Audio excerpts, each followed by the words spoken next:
This is BoomerLife on CL 650. Lord, I'll be there, yes I will. You've got a friend. And you're listening to BoomerLife on CL 650. I'm Joanne Sutton. Thanks for being here today. We're in the studio live with Maria Howard, who is the CEO of the Alzheimer's Society of British Columbia. We also have Alec Burden in studio, former broadcaster, who is living with a form of dementia called MCI. Alec just shared a very heartfelt, powerful story about his personal journey.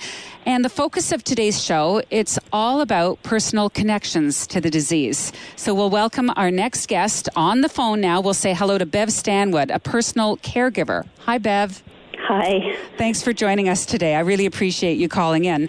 And we're going to hear a little bit about your experience of being a caregiver for someone who's living with dementia. And I believe that person is your mother. Is that correct? That's right. Yes, that's okay. Right. So before we get into a few details about the journey you've had with your mom, can you just tell us a little bit about yourself?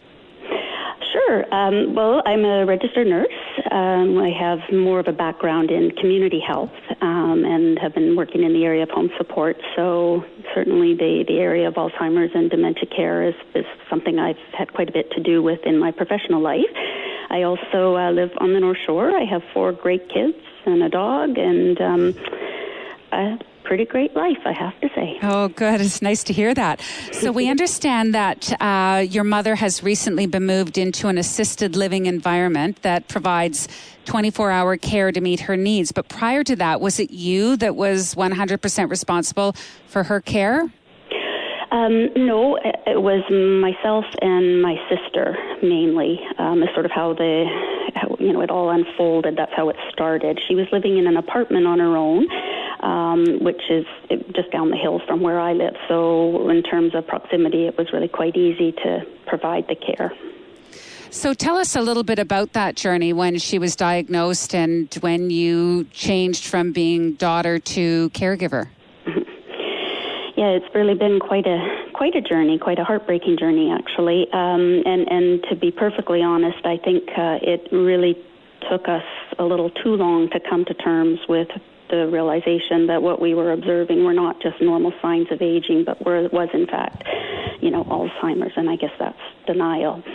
But once the diagnosis of Alzheimer's was made, it was actually quite shocking to then realize how and observe how quickly the cognitive and the physical changes started to deteriorate. And so we started to provide, morning care, lunchtime care, and evening care. She was still living in her apartment basically on her own, but we were there 3 times a day, providing, as I say, personal care, nutrition, and, all the household sort of responsibilities. So, within the period of over the course of the year, of about a year from sort of the time the diagnosis was made, we saw her go from being sort of an independent individual who was still quite socially active in the community to, requiring full-on, really should have been 24-hour care, but we, of course, were unable to provide 24-hour care because, as I said, I have a family of 4 very active children. I was working at the time, so we were trying to juggle. And as I say, I'm very fortunate. My siblings, I have a sister and a brother that live very close as well. And so we were all sort of pitching and really just trying to do the juggling act. And eventually, you just come to terms with you just can't keep up with trying to juggle that many roles, and so we had to hire an outside agency to come in and provide the personal care and more socialization and to stay with her for longer periods of time. And it was interesting. Once we did that, we really saw her stabilize for probably about a good 6 months. We really saw, she just really leveled out, and it was wonderful. And I think it was because of the consistency and because her care needs were being met. And then shortly thereafter, she started to have some mobility issues and was having a few falls and whatnot. And so that was the point where we said, we really have to look at putting her into like an assisted living environment that has the 24-hour care so that someone was able to, keep an eye on her. And again, that's just been a really positive experience. She's now receiving, great care. She's got socialization, her meals are provided, and she's nice and close to us, so we're still able to visit on a daily basis, and I think her quality of life has clearly improved. I would say probably the most heartbreaking piece of this whole thing has been the fact that she really has no long-term or short-term memory. She's unable to recognize, like, her husband. She's unable to draw on her past experiences and share any of her stories. And so it feels like this really incredibly amazing person who had given so much to other people and to her community has just been taken from us. And now the world she lives in is just so incredibly small. That's been the toughest thing to deal with. I mean, the personal care, providing and being a caregiver with a nursing background, that was easy. It's been the whole emotional side of things and feeling like you've really lost her. Yeah, that's been tough. Bev, you've raised a lot of really incredible points here, and we know it's all very difficult to put into words sometimes. And I'm glad you raised the point that with your professional background as a registered nurse, that it was still difficult for you as well. But you also just made a very significant statement saying you've had to witness this vibrant person that your mother was somewhat disappear, but not just her, it's also robbed the family. Oh, absolutely. Absolutely. And, we've just recently had, she was a nurse as well, and a number of her nursing friends from Toronto General were just here. And, it was just heartbreaking. They were telling, stories of the past, and she couldn't be a part of it. She doesn't even know who they are anymore. And I just found that so heartbreaking because that was her life, and she's not even able to kind of reminisce in it and also share those experiences with us now, as they reminisce. It is heartbreaking. So maybe, Bev, can you let us know at what point in this journey did you make contact with the Alzheimer's Society of BC? Did you reach out to them? We did, and then we were hooked up. It was through UBC. When she was assessed out at UBC, the social worker there put us in contact with the gal here on the North Shore with the Alzheimer's Society, and they began sending us information around, education sessions that we could attend and different programs that we could register my mom to be in. That was sort of the first connection with first initial contact. Yeah. And then how did you, and what compelled you to end up being a volunteer? Because I understand that you do a lot of cheerleading for them right now. I wanted to get involved. I mean, it just seemed to me that there's so many people out there dealing with this situation, and I wanted to know more. I wanted to do more, and just get involved. And so I went to their website, and they had a number of opportunities, and I just thought the Mount Kilimanjaro Gross Grind event, just because I'm such a sports enthusiast, I thought, well, maybe that would be a good way to get started, and eventually down the road, I know I would like to be more of more hands-on, dealing with more of the families or, supporting families. Yes, I've been with the MKGG event for 3 years now. So what is your actual role? What do you do for them?